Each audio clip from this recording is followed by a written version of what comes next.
नमस्कार छात्रों, आज विद्यालय से मैं निधि श्रीवास्तव एक बार फिर से आपका स्वागत करती हूँ। छात्रों, पूर्व की संस्कृत की इस कक्षा में हम लोगों ने जटायु शौर्यम के विषय में पढ़ा। जटायु शौर्यम अध्याय जो है वो आदि कवि वाल्मीकि द्वारा रचित रामायण के अरण्य कांड से लिया गया है। छात्रों, इस अरण्य कांड में जटायु और रावण के युद्ध का वर्णन किया गया है। जिस समय पंचवटी के कानन में सीता करुण विलाप कर सुनकर सीता का करुण विलाप सुनकर पक्षी से जटायु उनकी रक्षा के लिए दौड़ते हैं और वे रावण को दूसरी स्त्री अर्थात दूसरे की पत्नी के अपहरण के लिए और उसके साथ दुष्कर्म करने के लिए उन्हें क्या कहते हैं, मना करते हैं और उन्हें वह अपशब्द भी कहते हैं। परंतु रावण की अपरिवर्तित मनोदशा को देखकर वे उस पर भयावह आक्रमण करते हैं। महाबली जटायु अपने तीखे नखों अर्थात छात्रों नाखूनों और पंजों से रावण के शरीर पर अनेक घाव कर देते हैं तथा पंजों के प्रहार से उसके धनुष, बाण और सारथी, घोड़े सबको छत विछत कर देते हैं, यानी घायल कर देते हैं। टूटे धनुष, मारे गए अश्वों और सारथी वाला रावण विरत होकर पृथ्वी पर गिर पड़ता है और कुछ ही क्षणों बाद वो क्या करता है, क्रोध से, गुस्से से रावण जो है जटायु पर प्राणघातक हमला करता है। इसी सब बातों का इस पाठ में यहाँ पर चर्चा की गई है। तो आइए, पूर्व की कक्षा में हमने देखा था कि पहले श्लोक में बताया गया था कि बहुत दुखी विलाप करती हुई, चीखती चिल्लाती हुई सीता जो है वो जब गिरधराज जटायु को देखती है पेड़ पर सोए हुए तो वो क्या करती है, उनको कुछ बातें बोलती है। अगले श्लोक में क्या बताते हैं उसको जानने के लिए आइए देखते हैं छात्रों। क्लास 9 संस्कृत 10वां पाठा जटायु शौर्यम का द्वितीय भागा।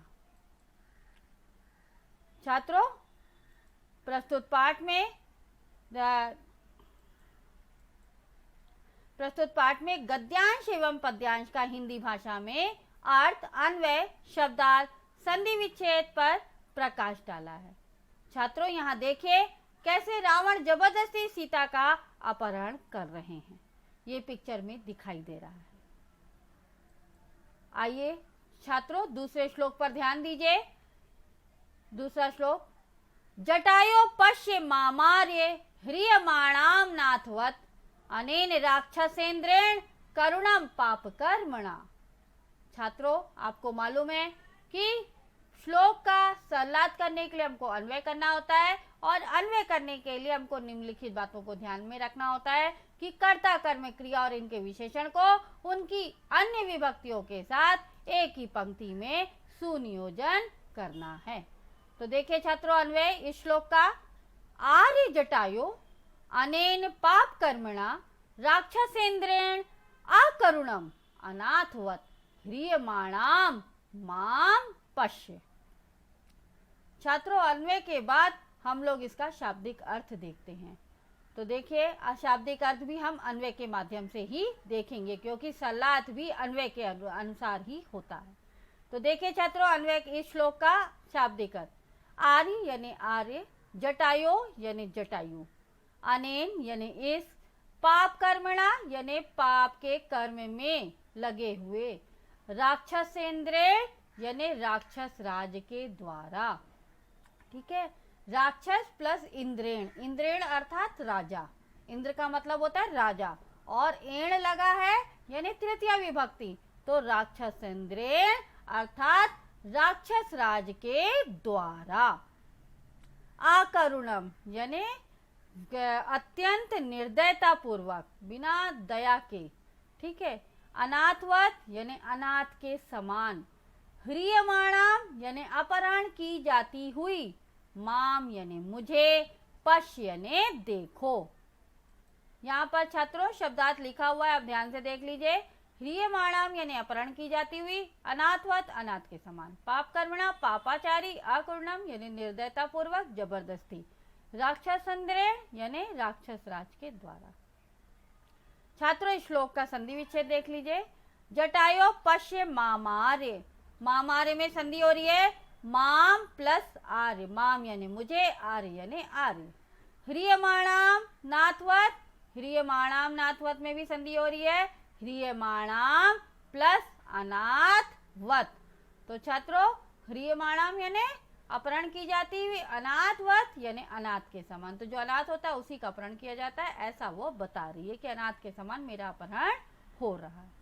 तो छात्रों आइए इसका सलाह जान लें इस श्लोक का कि जटायो पश्चिमामार्य ह्रियमाणाम नाथवत अनेन राक्षसेन्द्रेण करुणाम पाप कर्मणा।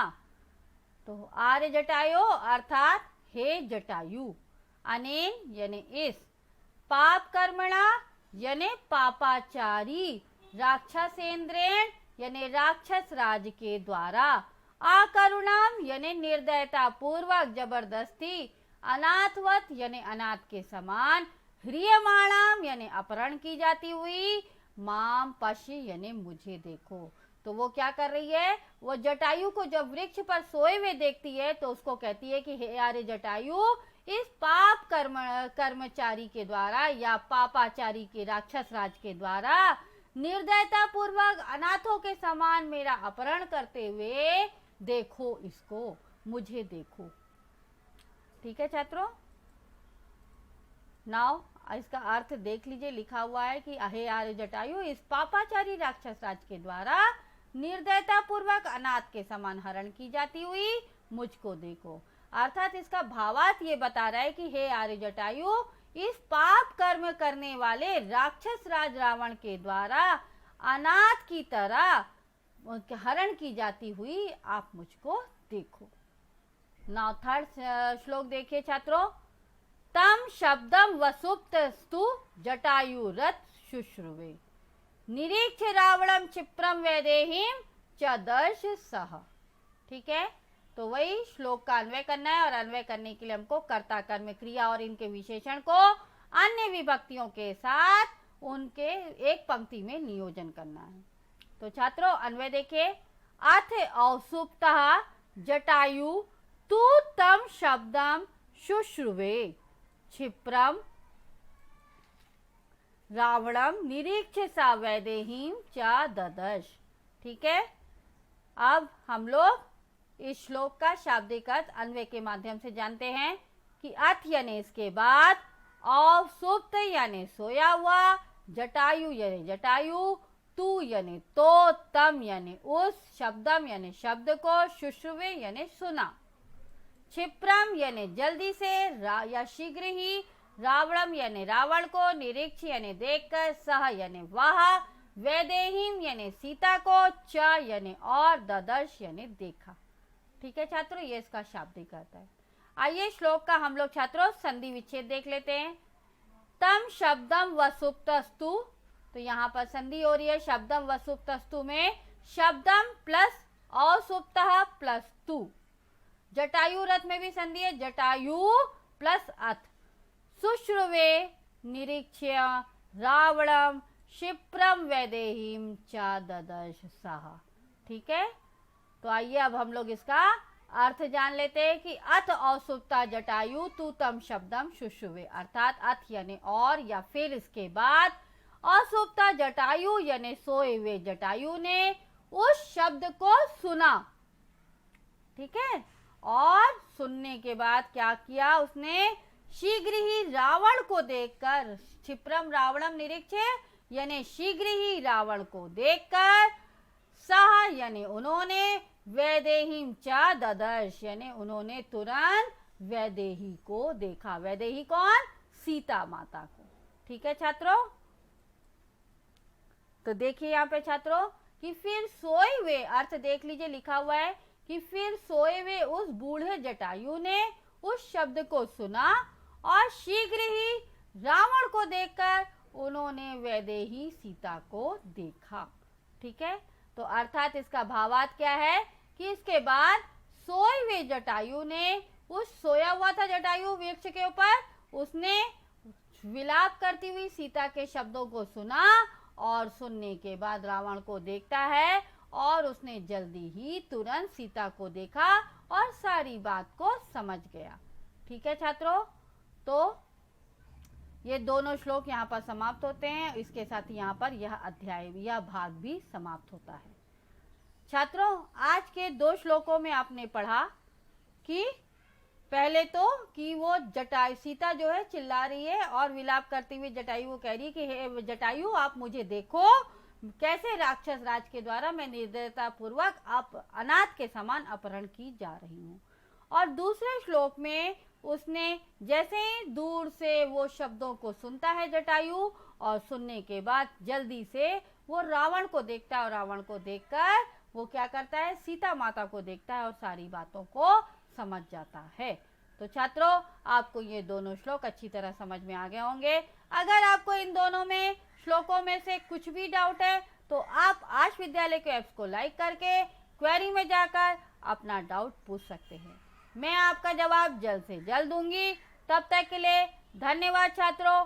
नमो नमः।